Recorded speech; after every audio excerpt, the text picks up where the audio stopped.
Antes de comenzar con nuestra presentación, queremos agradecer al comité organizador de este congreso por la posibilidad de participar con nuestra investigación. Esta investigación se denomina Capacidades existentes que propician medio ambientes de trabajo saludables, percepciones relevadas sobre organizaciones en situación de aislamiento.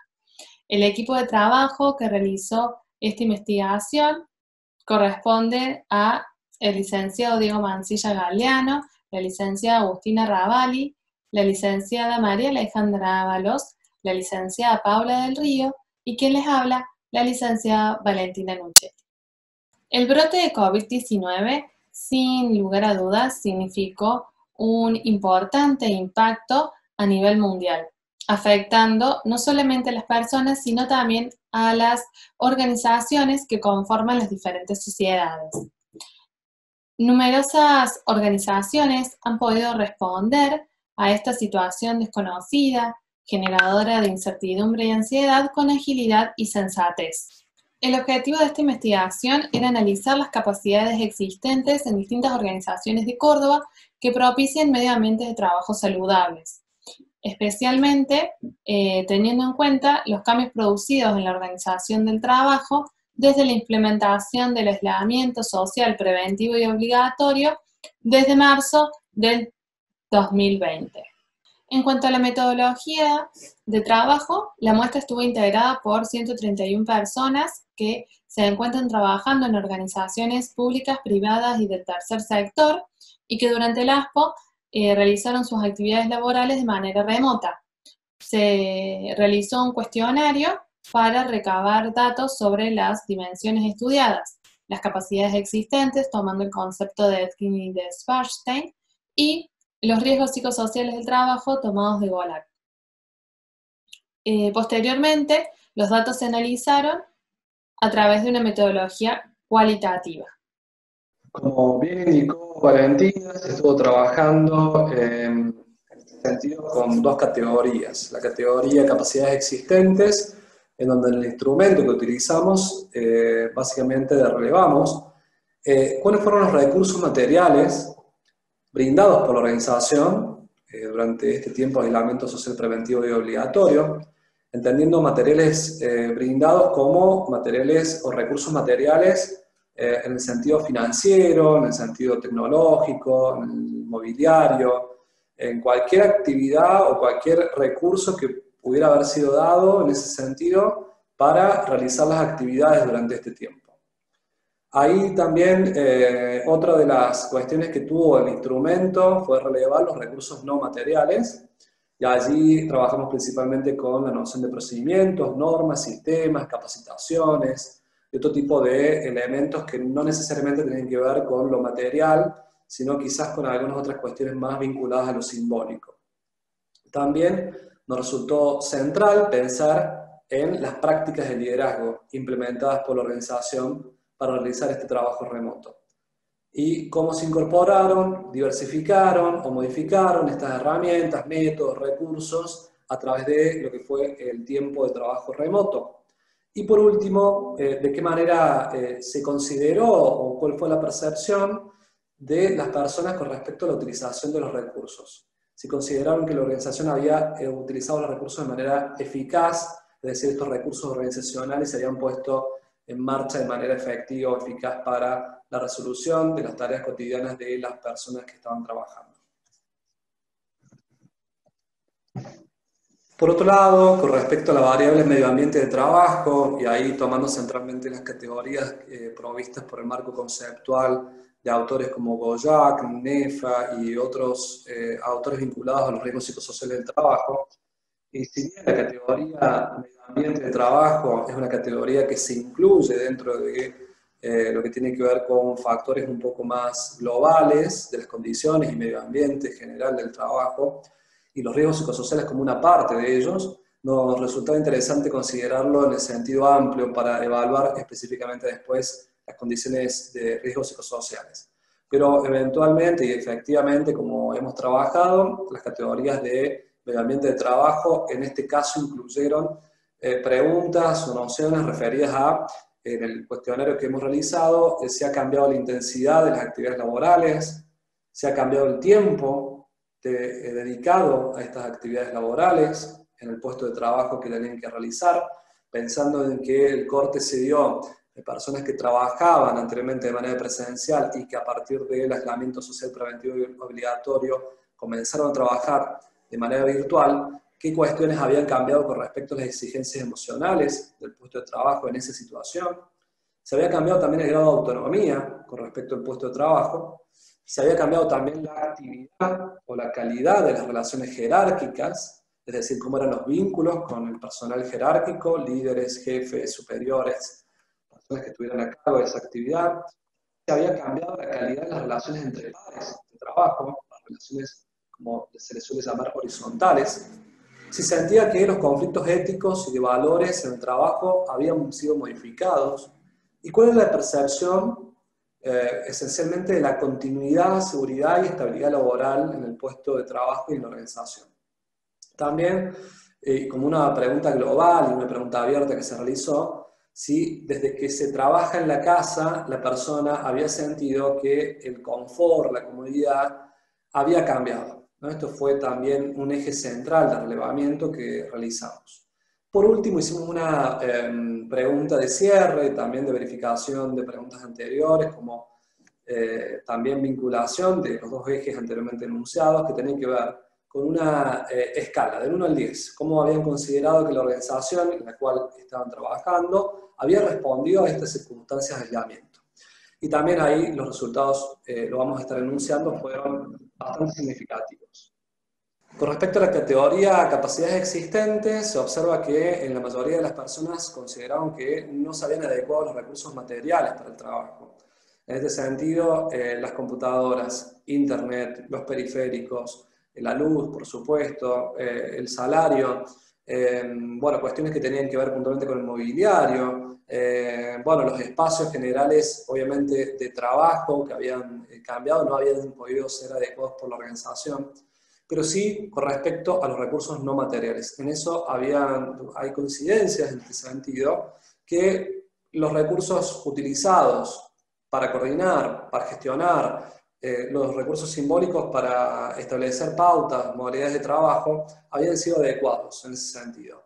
Cuando hablamos de recursos materiales también incluimos algunas capacidades que ya existían en la organización, como por ejemplo las videollamadas por Zoom, diferentes tipos de elementos para poder interactuar en la nube, como por ejemplo una carpeta en Drive, no sé, un espacio de almacenamiento específicamente en algún servidor local. Bueno, todo este tipo de cuestiones se plantea como recursos adecuados o adaptados o readecuados para esta situación puntualmente de teletrabajo a distancia. Por el otro lado, con respecto a los recursos de conducción o liderazgo, consideran que habitualmente en la mayoría de los casos se plantea como una correcta utilización de estos recursos organizacionales. Y en general, cuando se hace la pregunta de cierre, una pregunta de ponderación general, considera la mayoría de la gente que estos recursos habían sido, que los recursos generales dispuestos por la organización han sido utilizados de manera adecuada. Pensando en que hemos tenido una variedad de organizaciones relevadas, este dato es significativo porque habla de la percepción de la gente en función de actividades que eran presenciales al inicio y que fueron adaptadas muy rápidamente a la no presencialidad. Ahora bien, cuando hablamos de los riesgos psicosociales en el trabajo, las capacidades o lo que tiene que ver puntualmente con el medio ambiente del trabajo, allí sí se observó básicamente un quiebre, ¿no? La mayoría de las tendencias fueron totalmente opuestas. Hablando específicamente del medio ambiente puntualmente y de los riesgos psicosociales en el trabajo, se vio un alto crecimiento de la disminución de la calidad del trabajo, vinculado principalmente a la falta de límites, la aceleración de variables involucradas con la actividad laboral, la cantidad, intensidad, responsabilidades, la precarización general de las condiciones de trabajo se plantea como una constante en estas circunstancias. Que si bien la gente estaba más sobrecargada de trabajo en lo efectivo, en la cantidad de horas, con respecto a las diferentes variables pensando en el escenario del trabajo en la casa, por el otro lado, no planteaban que la organización tuviera que ver con esto, sino que una de las principales cuestiones que se fue dando es que, y uno de los resultados quizás más esclarecedores, es que la mayoría de la gente lo consideraba como parte de su responsabilidad individual. Eso como parte de nuestras conclusiones, o parte de los resultados, y antes de entrar a las conclusiones, podemos ver que en la mayoría de los casos se infiere que la necesidad de cumplir con estas actividades está orientada al sentido de responsabilidad, puntualmente porque muchas de las personas encuestadas o relevadas explicó un poco esto, que a pesar de que se habían deteriorado las condiciones de trabajo, qué había sucedido, ¿no? Y cuáles eran, por qué, ¿no? Ellos sentían que estaban trabajando de esta manera y consideraban básicamente que era por su responsabilidad o porque era necesario en ese momento. Algunas pocas personas consideraban que estaba en juego su trabajo, pero no era la mayoría de los casos. También con respecto a lo que tiene que ver con la división del trabajo por género, colocando a las mujeres particularmente frente a una doble o triple jornada laboral. Esto potenciaba claramente una distinción, una diferenciación entre los resultados de los varones con respecto a las mujeres. Y claramente todo lo que tiene que ver con la diferencia o brecha generacional que también podemos observar en relación a personas quizás con menor accesibilidad o alfabetización tecnológica, teniendo más dificultades para poder trabajar en contextos virtuales debido a estas condiciones. Yendo a las conclusiones y cerrando este trabajo de investigación, consideramos que mientras los trabajos presenciales, el control básicamente organizacional se encuentra situado en el cuerpo, en la corporalidad, en la conducta, en los actos corporales o en la presencia. En el trabajo remoto esto está fuertemente vinculado con los resultados. Acá se empieza a borrar o desdibujar la noción de proceso, es decir, que se pierde la mirada o el control con respecto a lo que pasa con las personas en la organización, pero por otro lado se pierde noción de todo el trabajo que implica el trabajo del hogar. Acá hay una profundización en la sensación de individualización de las personas, produciendo nuevos malestares. Y por supuesto, nuevas cargas de trabajo, nuevas exigencias emocionales, una sobreimplicación que tiene que ver con este monto adicional de autovigilancia, de estar todo el tiempo y constantemente trabajando para que el resultado, que es lo que se va a ver, sea lo más óptimo posible. Se pierde la posibilidad quizás de la noción de proceso, del trabajo colectivo, del trabajo mancomunado, cuando el trabajo se convierte claramente y con mayores matices individual. Esto también consolida una percepción de que al encontrar una persona esta soledad frente a la actividad, se sobreimplica y puede llegar a una autoexplotación en aspectos naturalizados, estos aspectos como más naturalizados en este proceso. Lo que observamos nuevamente tiene que ver y está vinculado principalmente con una percepción favorable frente a la organización, pero una percepción desfavorable con respecto a la calidad del trabajo. Y en esta brecha, donde encontramos en muchas de las respuestas abiertas de desarrollo que pudo realizar la gente a partir de nuestra metodología implementada, que las expresiones eran básicamente que el trabajo se había incrementado, que la carga emocional se había incrementado, que las actividades y la pluralidad de las actividades, la polivalencia de las actividades, implicaba básicamente no solamente una sobreimplicación, sino también una mayor responsabilidad para cumplir con el objetivo organizacional. Y esto como conclusiones finales, esperamos que este trabajo sirva para continuar indagando sobre esta producción de subjetividades de teletrabajadoras o teletrabajadores durante esta situación de cuarentena y también los posibles efectos que va a tener en la salud integral, no solamente ahora, sino también a futuro. También resulta interesante las intersecciones en relación a otras temáticas ya estudiadas, como la adicción al trabajo, la laboradicción. Tomamos acá algunos autores centrales en este tema, cuyo reverso también puede presentarse sintomáticamente como el burnout, depresión, ataques de ansiedad o padecimientos psicosomáticos. Hay que comprender también que en el atravesamiento del género hay una sobreimplicación que tiene que ver con las tareas del hogar o la doble o triple jornada laboral de las tareas de cuidado de familiares, que también debe ser considerada como parte del trabajo itinerante. Desde ya, nuevamente agradecemos su atención y esperamos que puedan leer este trabajo posteriormente y hacernos alguna consulta ahora mismo. Hasta luego.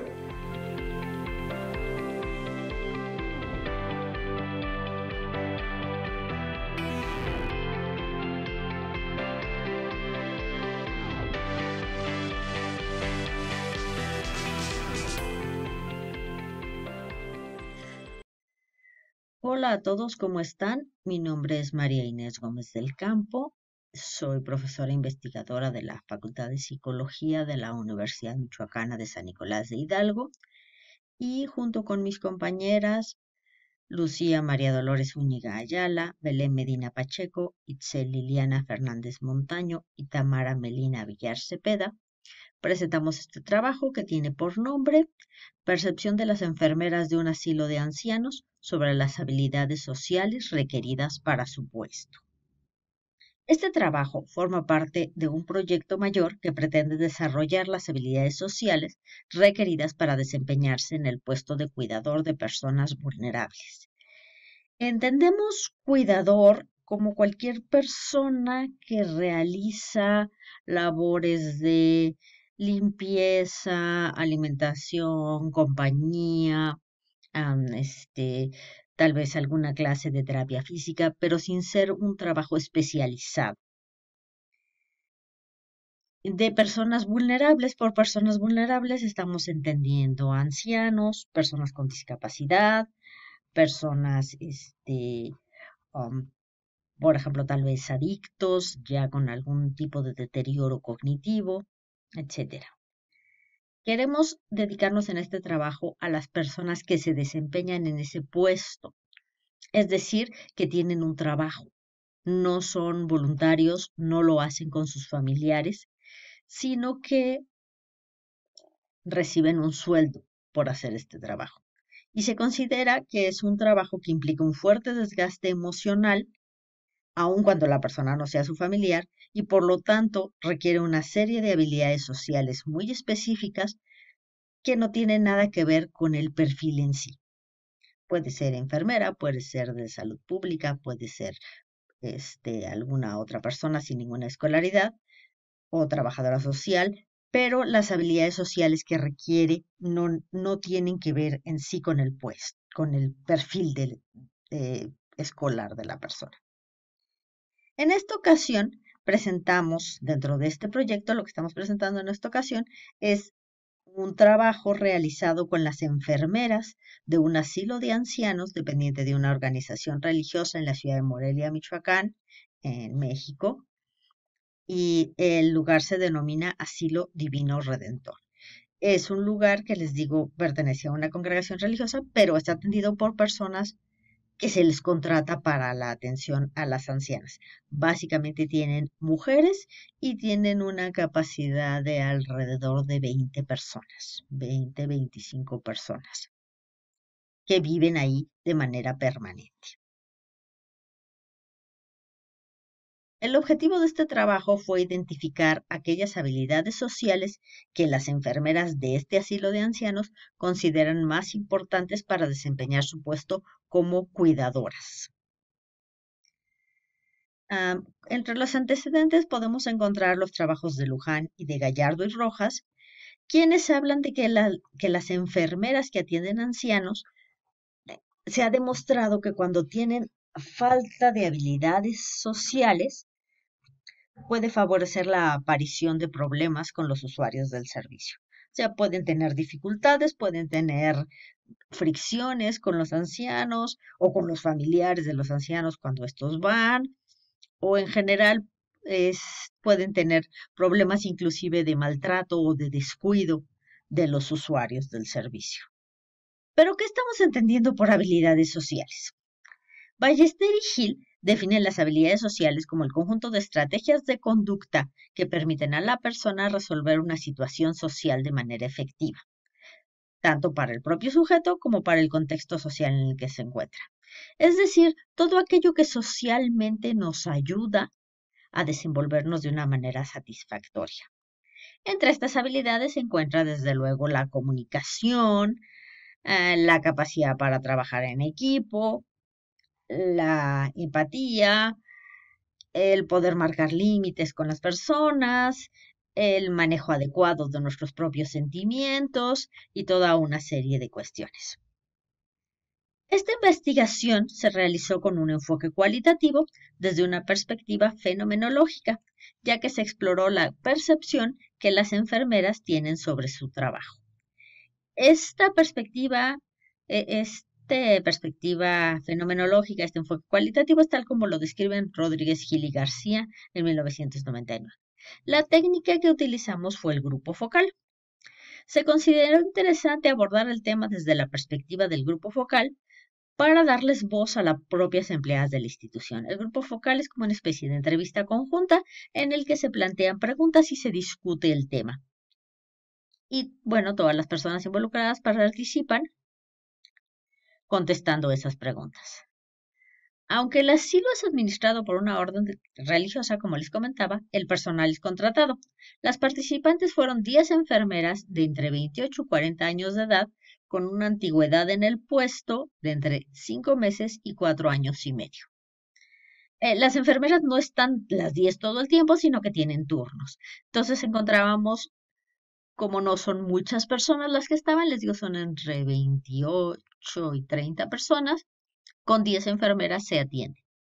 Las preguntas fueron sobre las habilidades que se requieren para su trabajo y el ambiente que perciben al interior de la institución, entre ellas, sobre todo. Para el análisis de los resultados, se codificó y clasificó la información teniendo en cuenta la transcripción de las preguntas. Se les hacían las preguntas, escribíamos los resultados de las preguntas y se analizaron los discursos con la información conceptual transformada que ya teníamos, lo cual incluyó la interpretación, las comparaciones y los puntos de vista disidentes para comprobar las observaciones que se fueron presentando. Los resultados. En los discursos de las enfermeras se encontró que la empatía es la habilidad social que se considera más importante para poder trabajar con las usuarias del servicio. Que ellas decían, lo que se necesita para trabajar aquí es ser empático. De acuerdo con Prince, la empatía implica ser capaz de ver el mundo como lo ven los demás, sin emitir juicios, comprendiendo los sentimientos que expresa el otro y comunicarle de una manera clara esa comprensión. Ellas decían que era necesario ser empáticas con las ancianas con las que trabajan, con las personas con las que trabajan. Ejemplos de los discursos que nos hablan de esta empatía. Una de ellas decía, ser empático nos permite comprender a las residentes y no hacerlas sentir que están solas. Otra persona decía que es necesario para empatizar con los residentes y para saber sus sentimientos, que es necesario empatizar con las residentes para saber sus sentimientos, para entender cómo se encuentran. Entonces, encontraban que la empatía es lo más importante en el trato con las residentes del asilo. Respecto a las compañeras, lo más importante se consideró la capacidad de trabajar en equipo y apoyarse unas a otras. Cardona y Wilkinson explican que trabajar en equipo es colaborar organizadamente para obtener un objetivo común. Ellas ponen mucho énfasis en esa parte de que nos ayudamos entre todas, nos echamos la mano, aunque estamos en distintos turnos, nos decimos lo que hay que hacer, lo que le toca hacer a la que sigue o que ya se hizo, y todo esto les ayuda a crear un clima de trabajo agradable y a que el trabajo se haga bien. Entonces, colaboran organizadamente para obtener el objetivo de atender a las residentes. Respecto a los discursos, una de ellas manifestaba, mis compañeras han hecho que las cosas sean fáciles para mí, ya que cuando he necesitado apoyo de ellas, en cualquier momento han estado una u otra para apoyarme. Otra comentaba que se cuenta con un buen equipo de trabajo, porque cuando se les pide un favor a mis compañeras, nos lo hacen. Hay mucho énfasis en esto, nos ayudamos entre todas, nos hacemos favores, podemos pedirnos que nos apoyen. Se encontró que la empatía hacia las beneficiarias, así como la capacidad para trabajar en equipo, fueron las habilidades que ellas identifican como fundamentales en su labor. Por lo tanto, consideramos que favorecer un clima de colaboración redundará en su bienestar y en el de los beneficiarios de la institución. Estos resultados, desde luego, son preliminares, apenas es una parte de la investigación y esperemos hacer un trabajo más amplio. Aquí se presenta solo una parte pequeña de lo que es y, bueno, algunas de las referencias que estuvimos usando y que se comentaron en esta presentación. Les agradezco mucho y estamos a sus órdenes para cualquier pregunta que hubiera.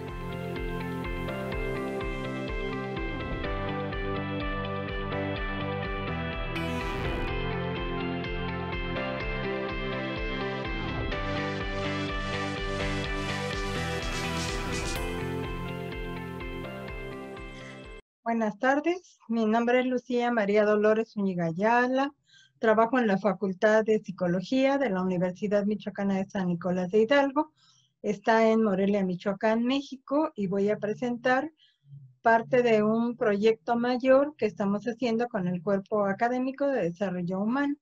El trabajo se denomina Satisfacción Laboral, reflejo de actitud prosocial en cuidadores formales de adultos mayores en Morelia, Michoacán. Sabemos que la satisfacción en el trabajo no solamente se da por un elemento, puede haber aspectos que tienen que ver con cuestiones remunerantes y otras con el ambiente laboral o con aspectos sociales como el estatus. Con la satisfacción laboral, las personas generan una actitud hacia el trabajo, hacia la vida y hacia todo aquello en lo que se enfrentan. La actitud positiva en el trabajo, decíamos, puede estar motivada por varios factores. Si una persona trabaja de manera satisfactoria, pero además se siente satisfecha también con su trabajo, va a ser una persona que pueda aportar muchos más elementos que aquella que considera que su trabajo no es lo mejor que hubiera esperado. En la satisfacción laboral hay elementos que nos llevan a actuar y que tienen que ver entonces con factores intrínsecos y factores extrínsecos a nivel de motivación. La motivación intrínseca es aquella que nos mueve a actuar de acuerdo a lo que creemos, pensamos, sentimos. De tal manera que cuando hablamos de las personas, también hablamos de su actitud, y esta actitud a la que nos vamos a referir es la actitud prosocial. Algunas actividades que realizamos cotidianamente tienen que ver con esa actitud que tenemos hacia los demás, hacia el entorno. Algunos ejemplos de actitud prosocial serían aquellos que tienen que ver con la donación, con el rescate, con la asistencia, con el apoyo social. Y bueno, cada una de estas categorías además tiene una serie de comportamientos específicos que nos vamos a mostrar cada día en la actividad que desarrollamos. El trabajo que nosotros presentamos tiene como objetivo o tuvo como objetivo identificar conductas prosociales a través de la evaluación de su satisfacción laboral, bienestar y compromiso con la organización en ambas poblaciones. Nos referimos en ambas poblaciones porque se trabajó en un asilo de ancianos y se trabajó también en una casa de asistencia diurna en donde solamente van por la mañana las personas que requieren de cuidados especiales, que son de la tercera edad. El trabajo entonces es un estudio de tipo descriptivo, correlacional, y el muestreo no fue probabilístico porque se trabajó con los empleados que estaban en cada uno de estos lugares, pero que además decidieron participar.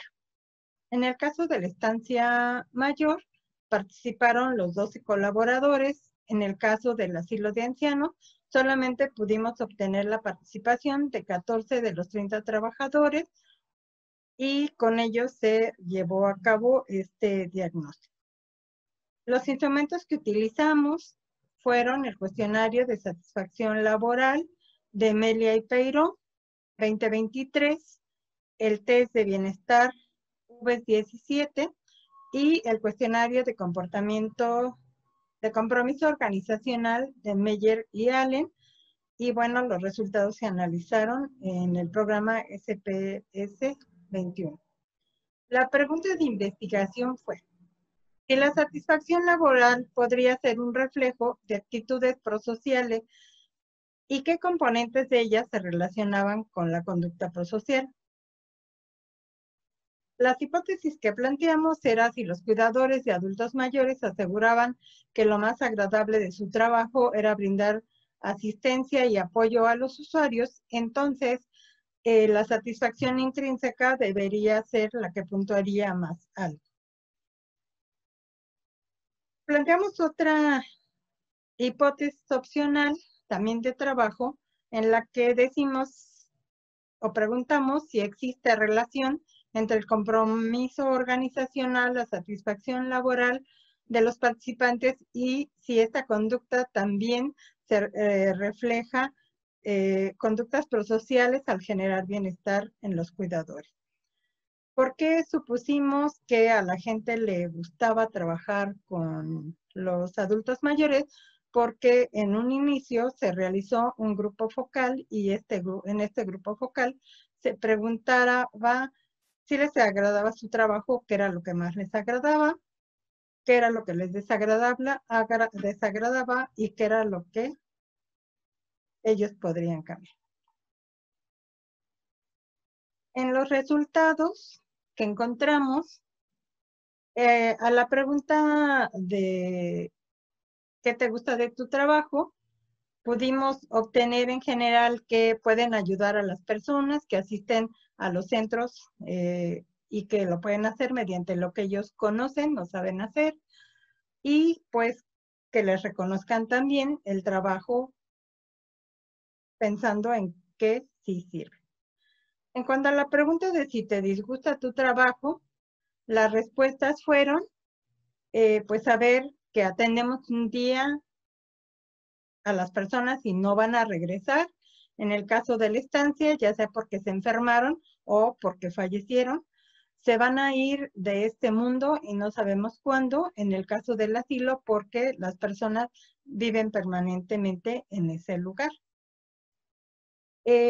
Encontramos en las correlaciones entre compromiso, satisfacción y bienestar laboral, que curiosamente en el asilo de ancianos, el compromiso correlacionó de manera significativa con la satisfacción y la satisfacción a su vez con el bienestar.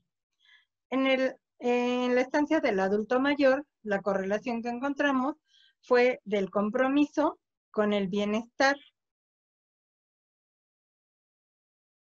Hicimos un análisis de medias de ambos grupos y encontramos que en el personal del asilo de ancianos, una de las mayores puntuaciones es la satisfacción intrínseca del trabajo, está seguida de la supervisión, tienen el mismo nivel el ambiente físico y la participación, y las condiciones de trabajo son las más bajas. En el personal del EDAM encontramos que la más alta también fue la satisfacción intrínseca del trabajo, le sigue la supervisión, posteriormente el ambiente físico, hay un ambiente mucho mejor en ese lugar, un mejor edificio, mejores condiciones de trabajo en cuanto a lo físico, y la participación también se abre para los colaboradores en esa estancia. En cuanto a las condiciones de trabajo, en ambos grupos, posiblemente lo más bajo se refiere a que los sueldos no son muy altos, dado que son sueldos estatales, y pues se consideran menores a los de la federación. Viendo estos resultados así, lo que nos mostraron fue una coincidencia en la satisfacción intrínseca del trabajo con un nivel de bastante satisfecho, y esto nos ayuda a comprobar la primera hipótesis que teníamos de que la satisfacción intrínseca pudiera estar reflejando aquellos factores, aquellos elementos de la conducta y de la actitud prosocial que tienen estas personas. Se observa también coincidencia en los puntajes de la supervisión y la participación en cuanto al grado descendente en que están, y esto nos lleva a pensar en que ellos también perciben en ambos grupos que hay cierta autonomía hacia su trabajo y que se retroalimenta, se les retroalimenta, y al retroalimentárseles, pues se está observando su trabajo y se está considerando que es útil y que puede incluso mejorar. Esto implica entonces que ellos perciben atención y reconocimiento a su trabajo de alguna manera. Drift y Weiss insisten en que no hay un consenso mayoritario de la satisfacción en cuanto a si involucra procesos emocionales o procesos cognitivos, y nosotros consideramos que involucra a los dos. Pujol y colaboradores, bueno, han hecho un análisis de todas las posturas sobre la satisfacción laboral, y pues ellos hablan de que en varios de los autores que revisaron, lo que no desaparece es la satisfacción intrínseca del trabajo, porque parece que es un motor que hace que las personas desarrollen su actividad.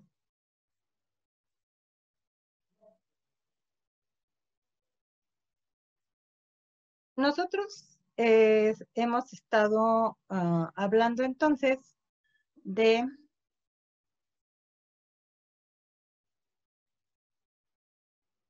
todos estos elementos, y al revisar nuestros resultados, vemos que la pregunta de investigación, pues sí fue contestada.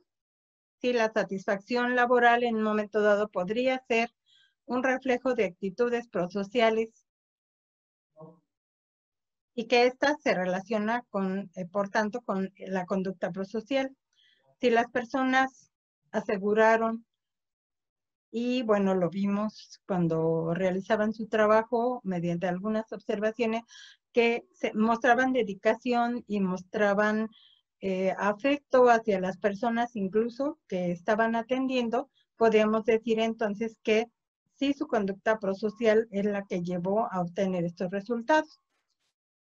Entonces, nuestra primera hipótesis se podría contestar como afirmativa, y en la hipótesis número 2, en la que hablamos de si existe relación entre el compromiso organizacional y la satisfacción laboral en los participantes, y si esta refleja una conducta psicosocial general en el bienestar de los cuidadores, pues podríamos decir que esto se cumplió.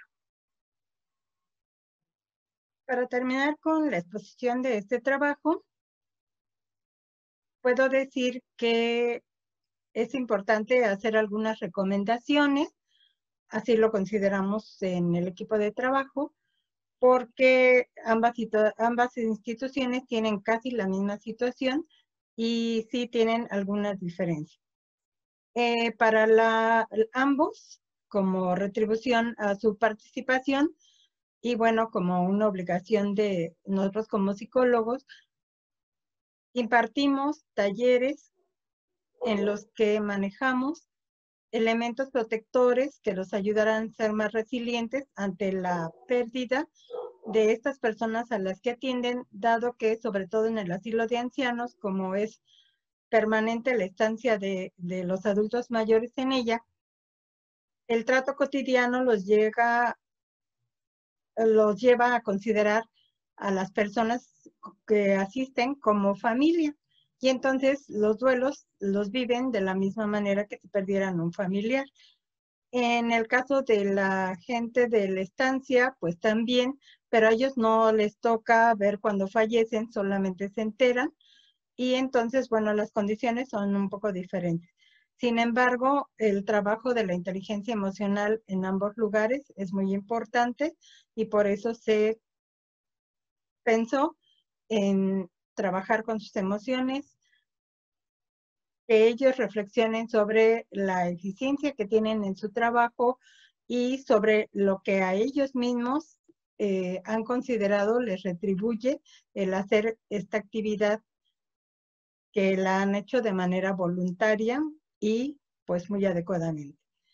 Para la estancia del adulto mayor se incluyó el trabajo en equipo, dado que fue una necesidad que varios de los colaboradores hicieron patente, y bueno, en consideración a eso se anexó un módulo para revisar el fortalecimiento de sus equipos de trabajo.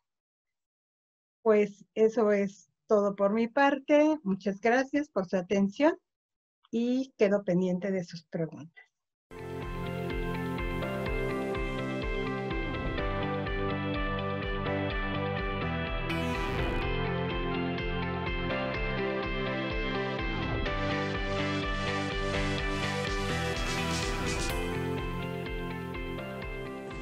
Muy bien, para comenzar y antes de empezar, vamos a agradecer a las personas que están en la organización de este Congreso Internacional y Nacional de Psicología en esta modalidad virtual, a la Facultad de Psicología y por supuesto a la Universidad Nacional de Córdoba.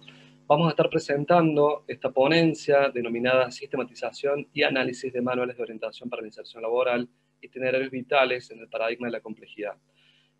Para ello, bueno, me presento, yo soy licenciado especialista Diego Mancilla Galeano, especialista en Psicología del Trabajo en la Organización, licenciado en Psicología y docente de la Facultad de Psicología de la Universidad Nacional de Córdoba, investigador también en el Instituto de Administración de Ciencias Económicas de la Universidad Nacional de Córdoba también, y junto a la licenciada profesora María Eugenia Insali y licenciada Sofía Trocero, vamos a estar realizando esta presentación que avanzaremos a continuación. Para iniciar puntualmente y hablando del título que tenemos en el desarrollo de este trabajo, contamos un poquito de dónde viene el paradigma de la complejidad en orientación vocacional y ocupacional, entendiendo el desarrollo de la orientación vocacional y ocupacional como está de alguna manera desarrollo articulado con lo que tiene que ver con la modernidad, principalmente a partir de la Revolución Francesa e Industrial. Entendemos que hay una deslocalización, lo que tiene que ver con el consumo y la producción, de estar ubicado y locado en el mismo espacio, es decir, en el espacio del hogar, la producción y el consumo, la educación, básicamente también ubicada en el mismo espacio físico. A partir de la Revolución Francesa y la Revolución Industrial, comienza a ver y se comienza a visualizar en Occidente específicamente y Latinoamérica más puntualmente, la desarticulación entre lo que tiene que ver con el espacio del hogar, la educación y el trabajo. Esta desarticulación, intentando articularse desde el Estado puntualmente nacional, comienza a ser uno de los factores de políticas estatales que podemos ver hasta la actualidad. Más allá de esto, lo que tiene que ver con la ubicación del trabajo en la fábrica y la ubicación de la educación en la institución educativa, es decir, las escuelas, colegios, universidades, etc., presenta básicamente un primer mojón en donde nosotros queremos anclar para poder hacer una primera comprensión. La orientación surge a finales del siglo XIX, principios del siglo XX, conjunto con lo que tiene que ver con el desarrollo de la psicología como disciplina, puntualmente enfocada en el análisis de rasgos y factores para ubicar a la persona correcta en el lugar correcto, pensando en el trabajo. Es decir, el enfoque puntualmente actuarial estaba sustentado en la lógica de identificar rasgos y factores de la personalidad o características aptitudinales, de aptitudes, para poder insertarse en el mercado de trabajo, en la industria, en la fábrica, en el modelo taylorista fordista que estaba operando en ese momento. Más llegando a lo que tiene que ver con la década del 70 y pensando en el paradigma clínico de Voslaski y otros autores, podemos pensar que la orientación toma un giro, la orientación vocacional y ocupacional toma un giro, pensándola más desde el lugar del sujeto, del lugar del deseo, del lugar del objeto vocacional, como aquel objeto que podría de alguna manera satisfacer o podría venir al lugar de aquellos objetos internos dañados del sujeto. Entonces el vocar es este llamado a recomponer ese objeto interno dañado, perdido en la constitución subjetiva. Una fuerte impronta psicoanalítica kleiniana que trae Voslaski en Argentina y que permite entender cómo este paradigma actuarial deja de tener lugar, ¿no? Un paradigma positivista claramente, para entrar al lugar de lo que tiene que ver con paradigma clínico, individual o grupal. Ya pensando más cercano a la actualidad, podemos ver que el paradigma de la orientación vocacional y ocupacional empieza a encontrar junto con Gavilán, Rascovan y otros autores un modelo mucho más contextual o un modelo mucho más vinculado con lo social y con las condiciones de posibilidad. Es decir, atravesado por la lógica de derechos, atravesado por la lógica de lo que tiene que ver con la accesibilidad, se empieza a pensar un paradigma de la complejidad, un paradigma que no solamente depende del sujeto individual en relación a su potencialidad, en relación a su deseo, sino que depende también del contexto en el cual está inscripta esa persona en un momento determinado.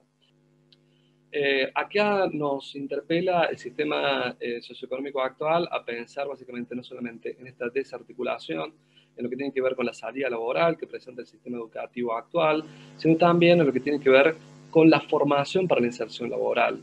Es decir, no solamente la orientación, en el sentido de la orientación educativa y la orientación laboral, sino también de la formación para la inserción laboral, como el capítulo faltante quizás en los libros específicamente de la educación y de la orientación para la inserción laboral.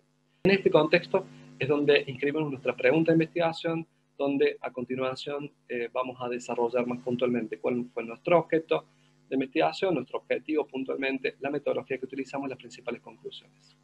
Este trabajo se propone el objetivo de realizar una sistematización de distintos manuales de orientación para la inserción laboral, focalizando en los itinerarios vitales de los sujetos que requieren de estos acompañamientos. Considerando estos itinerarios desde la perspectiva de Rascovan, en el sentido de ser un recorrido marcado por trayectos educativos, laborales, moldeados por rasgos de época, configurados de acuerdo a las maneras singulares de transitarlos. Los itinerarios vitales son entonces, desde esta perspectiva, considerados como una trayectoria subjetiva que constituye un plus respecto a los recorridos institucionales formalizados. Recorridos los cuales muchas veces, frente a escenarios sociales cambiantes y frente a la incertidumbre propia de nuestros días, cada vez generan más experiencias distintas o experiencias que no encajan dentro de ellos. Este análisis también se realiza desde la lente del paradigma de la complejidad y en relación a las categorías analíticas propuestas. En otras palabras, el objetivo propuesto tiene que ver con una lectura crítica respecto a elementos de trabajo, teniendo en cuenta categorías conceptuales, institucionales, subjetivas y propias del ejercicio del rol. Esto para profesionales de la orientación, los cuales generan espacios de acompañamiento a trabajadores y trabajadoras en sus transiciones y sus trayectos laborales. Tarea hoy que consideramos fundamental a la luz de los cambios que el contexto sanitario implicó para las profesiones y los espacios laborales. Bueno, para llevar a cabo este proyecto se optó por implementar una metodología de análisis de contenido documental de tipo cualitativo, descriptivo, comparativo, tomando manuales de orientación laboral producidos por organismos oficiales de Latinoamérica a partir del año 2010 en adelante. Para poder llevar a cabo este trabajo, se definieron categorías de análisis que permitieron justamente poder comparar, describir, analizar entre sí estos manuales de orientación laboral. Partimos de poder observar la estructura de estos manuales, si tenían un índice, si tenían una fundamentación, si había alguna introducción. A su vez, observaron la noción de orientación que dejaban traslucir estos manuales. ¿Qué supuestos sostenían estos materiales? ¿Qué teorías, paradigmas o modelos teóricos respondían a estos supuestos? ¿Eran modelos de orientación más bien descriptivos? ¿Eran de un modelo clínico? ¿Se anclaban en el modelo de la complejidad? ¿Eran enfoques pedagógicos? Otra de las nociones que se tuvieron en cuenta era la noción de sujeto. ¿Qué conceptualización, ¿sí?, se realizaba en el manual de los participantes, ¿sí?, o desde qué lugar se trabajaba? Eran sujetos más bien una concepción de sujeto más bien pasivo que necesitaba de intervención activa de un experto, o era una noción de sujeto activo, autónomo. Otra de las cuestiones que se tuvieron en cuenta es si se abordaban cuestiones que tuvieran que ver con la perspectiva de género, si había reconocimiento de la diversidad humana, si había cierta cuestión de trabajo y abordaje de los estereotipos de género vinculado a las ocupaciones, a las profesiones, a los roles sociales, si se encontraban o no estas distinciones. También se observaron cuestiones que tuvieran que ver con el lenguaje, era un lenguaje inclusivo, era un lenguaje justo, o más bien se usaba un lenguaje binario. Otra de las cuestiones que se observaron en las categorías fue la cuestión de los itinerarios, ¿sí? Los itinerarios vitales como un recorrido marcado por las trayectorias educativas y laborales, si se hacía alusión a estas cuestiones, si los dejaba ver, entrever. Otra de las cuestiones que se tuvieron en cuenta fueron observar los destinatarios y las destinatarias de estos manuales y qué grupos etarios estaban definidos, si era destinado a jóvenes exclusivamente, a personas adultas, a personas de la tercera edad, se trabajaba en grupos diferenciados por edades o no, daban cuenta de, digamos, de la diversidad humana, de la diversidad de género, diversidad funcional, raza, etnia. Otra de las cuestiones que se tuvo en cuenta fue, bueno, la duración, si estaban determinadas e explícitas, la duración de estos procesos, de estos talleres, si eran en meses, en semanas, en jornadas, en día, en qué horario se tenía que destinar, qué lugar, eran aulas en formato, digamos, aulas escolares, eran espacios comunitarios. Otra de las cuestiones que se tuvieron en cuenta era que si estos manuales definían etapas para el trabajo, las etapas de orientación o de los momentos, abordaban desde esta noción por niveles, por momentos, estos momentos estaban intercalados entre sí o había que empezar un momento para seguir con el siguiente y sí, esto estaba claro. A su vez, los objetivos que tenían estos procesos estaban definidos, los objetivos eran claros, a su vez si había etapas y momentos, cada una de estas etapas o momentos tenía sus objetivos específicos. A su vez otras cuestiones que se observaron fue la metodología de trabajo propuesta, si eran actividades pensadas para trabajar desde una dinámica grupal o más bien desde una dinámica individual, si eran modalidades de taller, de clase, de jornada. A su vez, si estos manuales tenían elementos gráficos, colores, íconos, figuras humanas. Otra de las cuestiones que se tuvieron en cuenta para el análisis fue el rol del Estado, teniendo en cuenta que partimos de manuales estatales, digamos, de producción estatal o oficial. Entonces, se mostraban en el manual la presencia de prácticas, políticas o acciones estatales y públicas, qué rol tiene el Estado para propiciar o acompañar estas acciones. A su vez, otra de las cuestiones tuvo que ver con el rol del mercado, cuál era el rol asignado a las variables de oferta y de demanda, qué grado de participación del mercado existía para el desarrollo de las actividades independientes, o si se promovía más bien alternativas de trabajo en relación de dependencia, se dan a conocer los convenios laborales, o también si se promovía la economía social y solidaria, el cooperativismo, el trabajo rural. A su vez, otra de las categorías que se tuvieron en cuenta tenía que ver con los aspectos normativos y legislativos, si se enmarcaban dentro de estos programas, dentro de una legislación puntual, si estos digamos, programas o estos manuales tenían alguna, digamos, expresión o daban a conocer los derechos laborales y los derechos educativos de las personas. Otra de las cuestiones que se analizaron es el rol, ¿sí? Estos manuales le daban a la orientadora o al orientador, ¿sí? ¿Eran roles más bien prescriptivos o eran roles más bien que ayudaran a promover la potencialidad, ¿sí? de los sujetos?